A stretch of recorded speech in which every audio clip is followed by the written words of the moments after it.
오늘 주신 하나님의 말씀은 마태복음 9장 18절부터 31절까지 말씀입니다. 마태복음 9장 18절부터 31절까지 우리 함께 읽겠습니다. 예수께서 이 말씀을 하실 때 한 직원이 와서 절하고 가로되 내 딸이 방장 죽었사오나 오셔서 그 몸에 손을 얹으소서 그러면 살겠나이다 하니 예수께서 일어나 따라가심에 제자들도 가더니 12회를 혈루증으로 앓는 여자가 예수의 뒤로 와서 그 겉옷가를 만지니 이는 제 마음에 그 겉옷만 만져도 구원을 받겠다 함이라. 예수께서 돌이켜 그를 보시며 가라사대 따라 안심하라 내 믿음이 너를 구원하였다 하시니 여자가 그 시로 구원을 받으니라. 예수께서 그 직원의 집에 가사 피리 부는 자들과 혼화하는 무리를 보시고 가라사대 물러가라 이 소녀가 죽은 것이 아니라 잔다 하시니 저들이 비웃더라. 무리를 내어 보낸 후에 예수께서 돌이키사 소녀의 손을 잡으심에 일어나는지라. 그 소문이 그 온 땅에 퍼지더라. 예수께서 거기서 떠나가실새 두 소경이 따라오며 소리질러 가로되 다윗의 자손이여. 예수께서 집에 들어가심에 소경들이 나아오거늘 예수께서 이르시되 내가 능히 이 일 할 줄을 믿느냐. 대답하되 주여 그러하오이다 하니 이에 예수께서 저희 눈을 만지시며 가라사대 너희 믿음대로 되라 하신대 그 눈들이 밝아진지라. 예수께서 엄히 경계하시되 삼가 아무에게도 알게 하지 말라 하셨으나 저희가 나가서 예수의 소문을 그 온 땅에 전파하니라. 아멘. 예수께서 계시하신 하나님 시리즈를 공부하고 있습니다. 예수께서는 하나님 아버지도 계시하셨지만 당신 자신도 나타내셨습니다. 오늘 본문에 12의 혈루병 걸렸던 여인이 가졌던 믿음은 하나님 아버지에게 있었다기보다는 예수님께 둔 믿음이었습니다.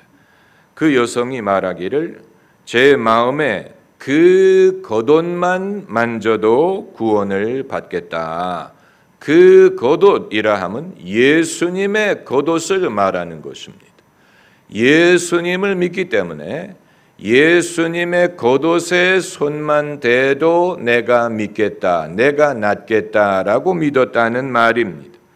예수님에게 믿음을 두었고 예수께서는 그 여성의 믿음이 자기를 구원했다 이렇게 선포를 하신 것이고 또 소경들이 고쳐달라고 나왔을 때 예수께서 뭐라고 물으셨습니까? 하나님 아버지가 능히 이 일 할 줄을 믿느냐라고 묻지 않고 내가 능히 이 일 할 줄을 믿느냐라고 물어보셨어요. 소경들은 믿습니다 라고 고백했고 예수님은 내 믿은 대로 되리라 하고 그들을 고쳐주셨습니다.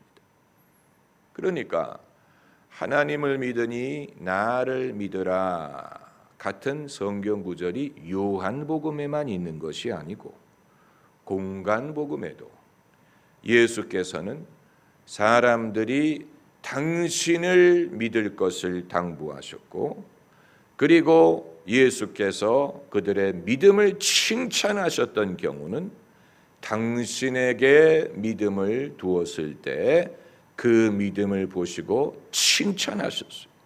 오늘 읽지는 않았지만 마태복음 8장에도 비슷한 사건이 나옵니다. 백부장이 자기 하인을 고쳐달라고 나온 사건입니다. 마태복음 8장 5절부터 보면 이제 가로되 주여 내 하인이 중풍병으로 집에 누워 몹시 괴로워하나이다. 가라사대 내가 가서 고쳐주리라. 그런데 백부장이 대답하여 가로되 주여 내 집에 들어오심을 나는 감당치 못하겠사오니 다만 말씀으로만 하옵소서. 그러면 내 하인이 낫겠사옵나이다. 예수님이 말씀만 하시면 그 집에 찾아가지 않아도 하인이 나을 것을 믿었다는 말입니다. 그리고 백부장이 말하기를 나도 남의 수하에 있는 사람이요 내 아래에도 군사가 있으니 이더러 가라 하면 가고 저더러 오라 하면 오고 내 정도로 이것을 하라 하면 하나이다. 예수께서 들으시고 기이 여겨 쫓는 자들에게 이르시되 내가 진실로 너희에게 이르노니 이스라엘 중 아무에게도 이만한 믿음을 만나보지 못하였노라. 예수께서 믿음을 말씀하셨는데 이 백부장의 믿음은 예수님께 둔 믿음. 그렇기 때문에 나도 내 수하에 있는 사람에게 가라 하면 가고 오라 하면 하고 이것을 하라 하면 하는 것처럼 주님이 말씀만 하시면 내 종이 낫겠나이다. 예수님에게 둔 믿음. 이것을 예수님이 보시고 기이 여기셨다라는 말씀은 아마 아직까지 그때까지만 해도 예수님을 이렇게 믿은 사람이 없었기 때문이라고 보는 것입니다. 예수께서 이처럼 하나님에 대한 믿음뿐만이 아니고 당신에 대한 믿음을 강조하시는 것을 보면 우리가 좀 당황스러울 때가 있지 않습니까? 좀 당황스러울 때가 있어요. 이 혈루병 걸렸던 여인이든 이 소경들이든 백부장이든 이런 구절을 가지고 설교하는 목사님들은 주로 이들의 믿음을 하나님 아버지에 대한 믿음이다 이런 식으로 해석을 하죠. 성경에 등장하는 모든 믿음의 사례가 하나님에 대한 믿음이라고 해석을 하고 그러므로 우리가 하나님을 믿어야 된다라고 설교할 때가 많은데 그러나 제가 읽어드린 이 모든 사례 그리고 그 이외에도 많은 사례는 예수 그리스도에 대한 믿음이었어요. 예수 그리스도에 대한 믿음을 예수님이 칭찬하셨고 그것을 당부하셨고 그 믿음대로 되리라고 선포하셨어요.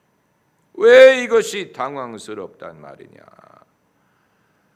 우리에게는 삼위일체의 교리가 아직 생소합니다. 하나님이 한 분이시다라는 교리에 우리가 충실하다 보니까 하나님을 믿으면 되지 약간 헷갈리는 것입니다. 예수께서 당신에 대한 믿음을 강조하시는 것을 볼 때 생소하고 마치 이성계가 조선 왕조를 세웠지만 이방원이 그 아들 이방원이 실세였던 것 같은 그런 느낌, 그와 비슷한 느낌을 받을 때가 있고 사도세자가 그 아버지 영조와는 별개의 권한을 주장한 것과 같지 않을까 하는 느낌을 받을 때가 있습니다. 예수께서 마치 당신의 단독의 어떤 영역을 구축하려고 하신 것인가? 예수께서 그 아버지를 계시하러 오신 것인데 당신에 대한 믿음을 가르치시고 당신의 권세를 주장하시고 이 아버지와 아들과의 관계가 어떻게 되는 것이냐? 그러나 여러분 이것이 기독교의 핵심 믿음입니다. 우리가 기독교라고 부르는 이유는 예수 그리스도가 우리의 믿음의 대상이기 때문에 그리스도교라는 말이에요.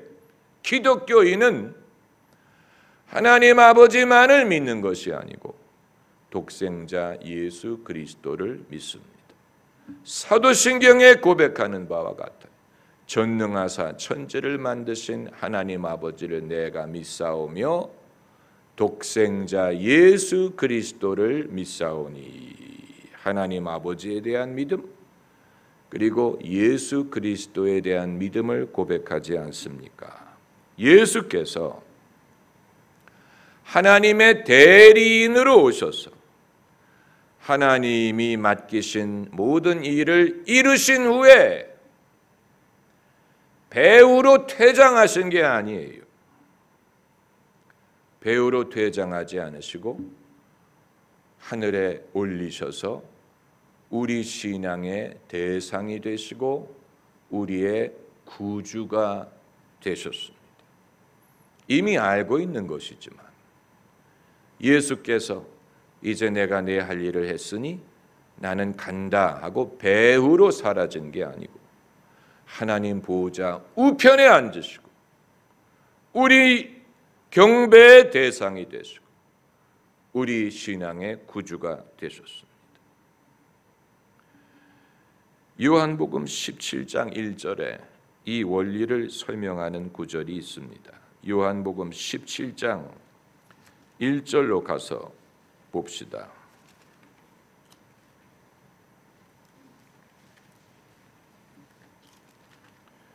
요한복음 17장 이 구절은 이제 예수께서 순환당하시기 전에 하나님께 하신 기도문입니다. 1절부터 보면 예수께서 이 말씀을 하시고 눈을 들어 하늘을 우러러 가라사대 아버지여 때가 이르렀사오니 아들을 영화롭게 하사 아들로 아버지를 영화롭게 하옵소서. 예수께서 순환을 앞두시고 뭐라고 기도하셨냐면 나를 영화롭게 하소서라고 말했어요. 그래서 나로 아버지를 영화롭게 하옵소서.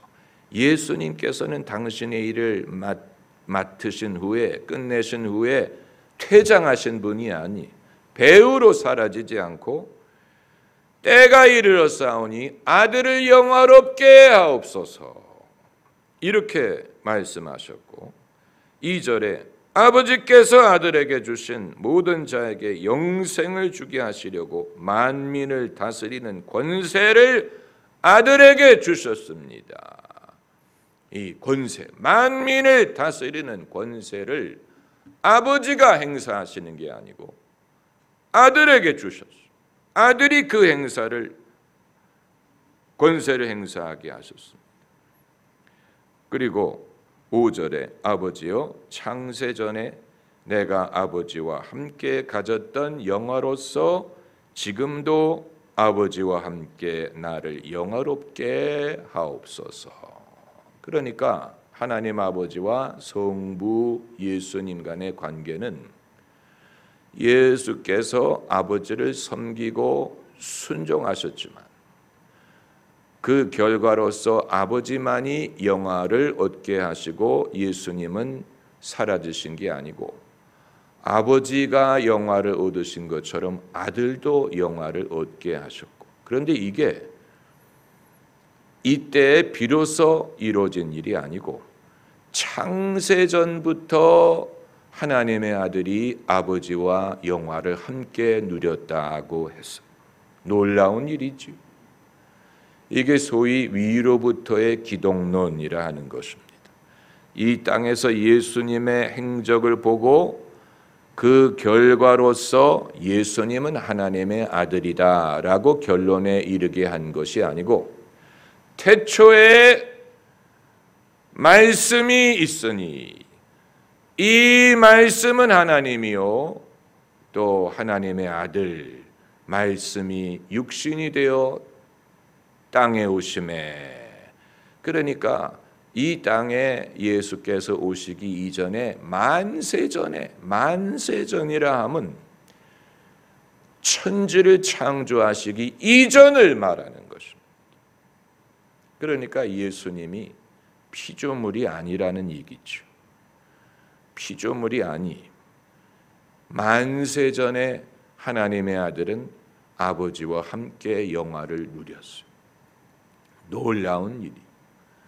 그래서 요한복음을 보면 예수께서 제자들과 식사하시다가 그 발을 씻으신 일을 기록을 할 때 아주 상징적으로 묘사했어요. 예수께서 자리에 앉아 식사를 하시다가 겉옷을 벗으셨다.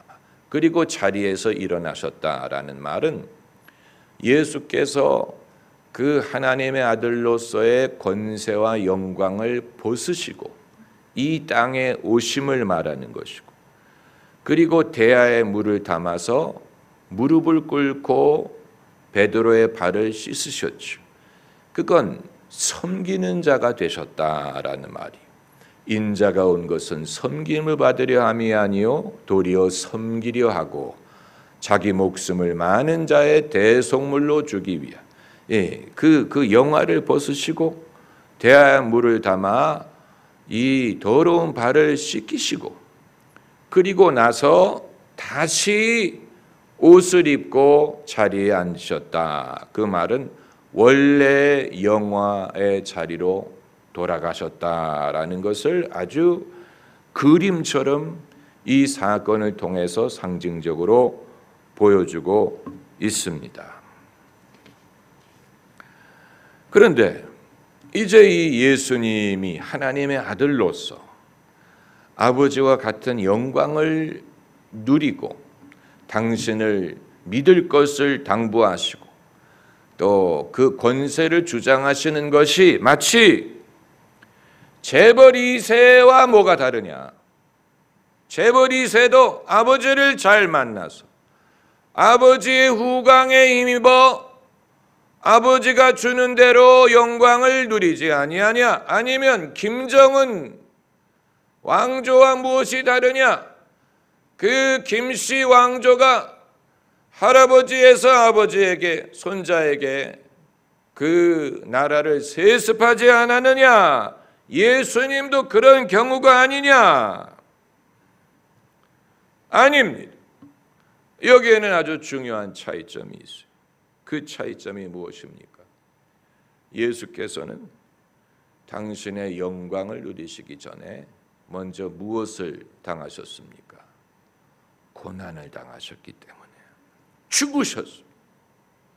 당신을 낮추어서 종의 모습이 되고 죽으셨어요. 십자가의 죽음, 그걸 통과하셨어요. 만일 재벌 2세가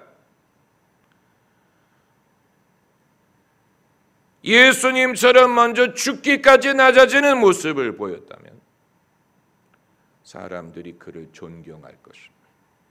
정말 자격이 있다, 존경할 것입니다. 그러나 어느 재벌 2세도 그렇게 하지 않고 일평생 고생을 하지 않죠. 만일 김정은이 아버지에게 나라를 세습받기 전에 아우지 탄광에 가서 10년 동안 고생을 하다가 살아남았다, 그리고 나라를 받았다, 그러면 북한 국민들이 존경했을 것입니다. 그러나 김정은은 그렇게 하지 않고 20대 젊은 나이에 아무런 고생의 경험이 없이 나라를 이어받았죠.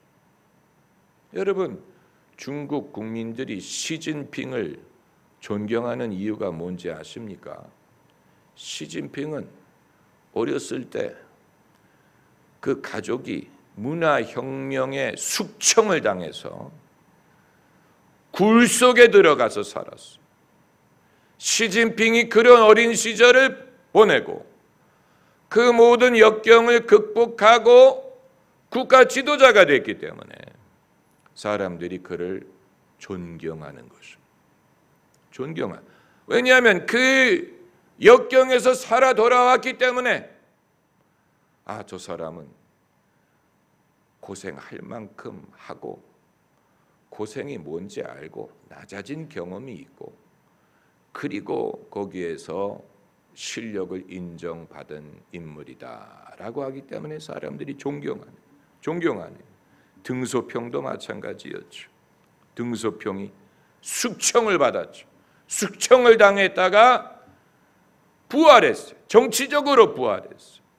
그렇기 때문에 중국 국민들이 등소평을 열렬하게 지지한 것입니다. 만일 예수께서 이 땅에 오셔서 하나님의 아들임을 주장하시고 마귀가 예수님을 시험했던 방법이 바로 그것입니다. 당신이 하나님의 아들이면 이 돌을 떡으로 만들라라든가, 당신이 하나님의 아들이면 뭐 이렇게 하라 저렇게 하라 했을 때 예수님이 그것을 시험으로 하시고 거부하셨어요.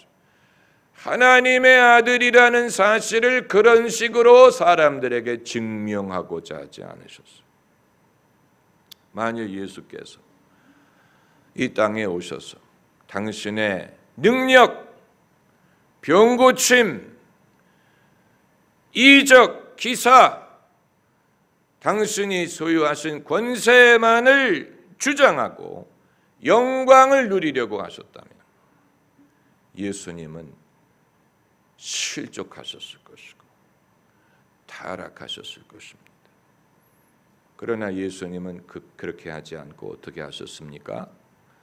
아버지여, 내 뜻대로 마옵시고 아버지 뜻대로 하옵소서.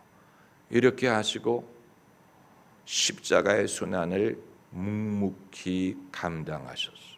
그래서 죽으셨어요. 그랬기 때문에 하나님 아버지께서 예수님을 사흘 만에 일으키시고 모든 이름 위에 뛰어난 이름을 예수님께 주신 것입니다.